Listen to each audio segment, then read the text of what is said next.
বড্ড আফসোস হয় গো, যদি বন্ধুদের সাথে আরো একবার এইভাবে ওল্ড পিকে ল্যান্ড করতে পারতাম, আরো একবার সবার সাথে সেই পুরনো গেম প্লেতে ফিরে যেতে পারতাম। যাক, কিছু জিনিস হয়তো কল্পনাতেই সুন্দর। এমন একটা সময় ছিল যখন বারমুডা ম্যাপের প্রত্যেকটা ম্যাচ শুরু হইতো আমার এই পিকের ভাঙা বাড়িটা থেকে। এইবার দেখো ওল্ড পিকের একটা মজার কাহিনী, যে এটা টুকটাক সকল পুরনো প্লেয়ারের সাথেই ঘটেছে। এখানে নামার সাথে সাথে আমি কিন্তু ভালো লুট পাইনি, কোন রকম একটা গান পাইছি, না মেডিকিট না কিছু। তো এখন যেই কাজটা আমার করতে হবে, এখান থেকে আমার পলাইতেই হবে। আজকের দিনের নতুন পিকেতে নামার সাথে সাথে লুট পেয়ে যাওয়া, নামার সাথে সাথে ভালো গান স্কিল পেয়ে যাওয়া, ইটস ওকে। বাট ওই যে ওল্ড পিকেতে নামার সাথে সাথে গান টান না পেয়ে ইনিমির ভয়তে পলাই যাওয়ার যে ব্যাপারটা না, এটা খালি ওল্ড প্লেয়াররাই ফিল করতে পারবে। আহা, পিকের এই লাল ড্রামে যে কত শয়তানি ঘুরছি, পিকের ওই সামনের ওই দইতলা বাড়ির উপরে চুপ করে পলায় থাকতাম, আর আমার ফ্রেন্ড যখন এখানে লুট করতে আসতো আস্তে করে ফাটিয়ে ডাউন করে দিতাম। এইগুলো আজকের দিনের প্লেয়াররা ফিল করতে পারবে না।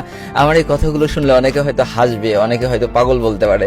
আর যারা সেই পুরনো প্লেয়ার আছে তাদের অলরেডি খারাপ লাগা শুরু হয়ে গিয়েছে, যেমনটা আমার লাগতেছে। আর ভাই, পিকের এই দুইতলা বাসার কথা কি বলবো। এই বাসাটা চারিদিকটা পাঁচিল দিয়ে ঘেরা ছিল, তো দূরের থেকে যতই মার খাতাম, এর ভিতর একবার চলে আসতে পারলে মনে হতো যাক, এইবারের মতো বেঁচে গিয়েছি। এই ওল্ড পিক পরিবর্তনের কারণ আজও আমার মাথায় আসেনি। সামনে আরো একটা স্মৃতি, এই কালো ঢমটার কথা কার কার মনে আছে ভাই, এখনই কমেন্ট বক্সে কমেন্ট করো। এই কালো ঢম নিয়ে ঘুরে বেড়াইতাম, এনিমি দুটো গুলি মারলে ঠাস করে ফেটে যেত। আর ভাই, এটা যে সময়কার গেম পেলে, তাতে এই যে আমার হাতে যে 2 বিসিটা, এটা ছিল সেই সময় মোস্ট পাওয়ারফুল গান। কেন যে বললাম তা তো তোমরা টের পেয়েছো। কোন রকম 2টো বাড়ি দিছি, এনিমি ক্লিয়ার। আর এই দিক থেকে ওই ডাবল ডোর থেকে আমারে মারতেছে ভাই, তারা এখনো আমার পিছন করেই যাচ্ছে, করেই যাচ্ছে, করেই যাচ্ছে। আমি আমার অডিয়েন্সদের সাথে আমার স্মৃতিগুলো কোনে শেয়ার করবো, তা না এনিমি আমার মেরে খাল করে দিচ্ছে ভাই। আহা, হাতে আরো একটা পুরনো ওল্ড স্মৃতি ভাই, আমার এই গান স্কিনটা আর এই কিউপিড স্কার্টটা আমার কাছে ছিল one of the best most favourite গান স্কিন। এই গান স্কিনটা দিয়ে আমি ওল্ড টাইমে ম্যাক্সিমাম গেম প্লেটা করতাম। যারা আমার ওল্ড ভিডিও দেখো তারা জানো। তো এখানে দুইটা এনিমি, বাবারে আগাগোড়ায় তো ভালো পুরো প্লেয়ার ছিলাম। এই যে ক্যাম্পিং এর যে ব্যাপারটা না, এটা র্যাঙ্ক ম্যাচ থেকে উঠে গেছে, এটা বর্তমান নেই।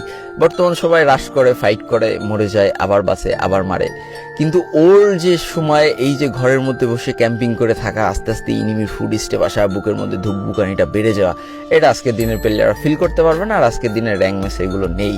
আরো একটা জিনিস তোমরা লক্ষ্য করলে দেখতে পারবে, ম্যাপের দিকে তাকাও, আস্তে করে ডেঞ্জার জোন। এই যে ভাই, খেলার দিকে ফোকাস করতে করতে ম্যাপের দিকে দেখতে না পাওয়া, হঠাৎ করে কানের মধ্যে প করে সাউন্ড হয়ে ওঠা, আর তখন লক্ষ্য করা যায় আমি তো ডেঞ্জার জোন আছি, তখন তাড়াতাড়ি ঘরের মধ্যে যে ব্যাকআপ নেওয়া, তারপরে যদি ফাঁকা মাঠে বাইচান্স মাথার উপরে ডেঞ্জার জোন চলে আসতো, আল্লাহ করে আল্লাহ যেন মাথার পরে বোম না পড়ে। এই যে ব্যাপারগুলো না, এগুলো বর্তমান প্লেয়ারদের ভিতরে আর নেই, বা কাজও করে না। গেমটা ইজি, মরলাম আবার খেললাম, আবার মরলাম। এই যে ঘরগুলো, এই যে বেড়াগুলো, এই যে পাঁচিলগুলো, এইগুলো এখন আসলে সবকিছুই স্মৃতি, এগুলো এখন আর নেই। বা এইগুলো তুমি চাইলেও আর পাবো না। মানুষ অনেক চেষ্টা করেছে, অনেক জায়গায় কমেন্ট করেছে, অনেক জায়গায় কমিউনিটি ট্যাবে পোস্ট দিয়েছে, কিন্তু কোনো লাভ হবে না। একটা সত্যি কথা কি জানো, আমি তুমি নিঃস্বার্থ হবে এই গেমটারে ভালোবাসলেও গেই না, কিন্তু নিঃস্বার্থ হবে আমাদের ভালোবাসে না। সবকিছু ব্যাক আসবে, পুরোনো ড্রেস আপ ব্যাক আসবে, পুরোনো গান স্কিন ব্যাক আসবে, কারণ তাতে টাকা আছে। এই পুরোনো পিক কোনোদিন ব্যাক আসবে না, কারণ এতে আমাদের ইমোশন রয়েছে, এতে আমাদের টাকা নেই। এতে যদি টাকা থাকতো তাহলে ব্যাক চলে আসতো, এটাই সব থেকে সত্যি কথা। আর ভাই, আমি এমন ধুপধাপ করে সত্যি কথা বলে ফেলি, তো এই জন্য অনেক মানুষ আমাকে দেখতেও পারে না। আর গেইনার সাথেও আমার আগাগোড়ায় সম্পর্ক খুব একটা ভালো ছিল না, সুখকর ছিল না। সারা জীবনই কোনো না কোনো কারণ নিয়ে গেইনার সাথে আমার খিস বেঁধেই থাকে। কারণ ভাই, মানে কিছু কিছু জিনিস সহ্য হয় না, ঠিক আছে? এই যে মানে এমন আপডেট দিক, মানুষের আপডেট তো আমাদের ভালোর জন্যই দেয়। তাহলে যে আপডেট আমাদের কষ্ট বয়ে আনবে, যে আপডেটগুলো আমাদের মনে দাগ কেটে থাকবে, সেই আপডেটগুলো না দিত। যাকে আমার ভাই ব্রাদার আমার কোনো কথায় কষ্ট পেয়ে থাকলে মাফ করে দিও, কারণ কষ্ট থেকে বের হয়ে গেছে।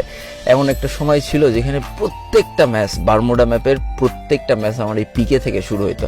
আর সব থেকে বড় কথা, এই গেম প্লেটা দেখে তো তোমরা বুঝতেই পারছো যে আমি পিকেই থেকে যেতাম, আমি আর পিকে থেকে বের হতাম না। পিকে আমার এতটাই ভালো লাগতো, আমি পিকে নেমে পিকেই বসে থাকতাম।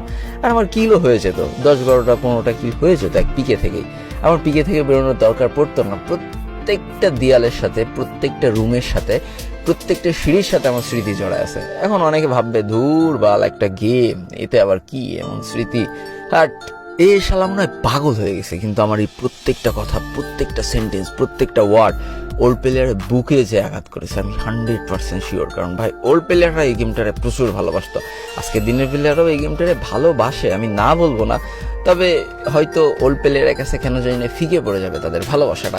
তো এইখানে দেখতে পাচ্ছ অলরেডি কিন্তু দুটো এনিমি চলে এসেছে। লাস্ট বেলায় আমি হঠাৎ করে বেশি ইমোশনাল হয়ে পড়া যাবে না ভাই, কারণ অতিরিক্ত ইমোশনাল হয়ে পড়লে আমার চোখ দিয়ে পটাশ করে পানি চলে আসবে। ওরে বাবারে, জব্বি কইলার কি দেখো মেরা দিল্লি বাবা না বলে ওলে ওলে ওলে পিছন মেরে দিলে। যাকে এবার তোমাদের একটা চমলক্ষ কাজ দেবো। হ্যাঁ, তো আজ থেকে 4 বছর আগে এই মহিলাটা আমার কিন্তু বিন্দায় দিয়েছে, আমার পিছন মেরে দিয়েছে। এখন তোমাদের এই আইডি কোড দিয়ে এই আইডিটা সার্চ করে আসলে দেখবা যে এই আইডির কি অবস্থা, এবং সেই বর্ণনাটা তোমরা আমাকে কমেন্টে দিবা যে আসলে কত লেভেলে এই মালটা রয়েছে, কেমন খেলে আর কি। ঠিক আছে, অনেক পুরনো স্মৃতি জাগরণ করে দিয়েছি।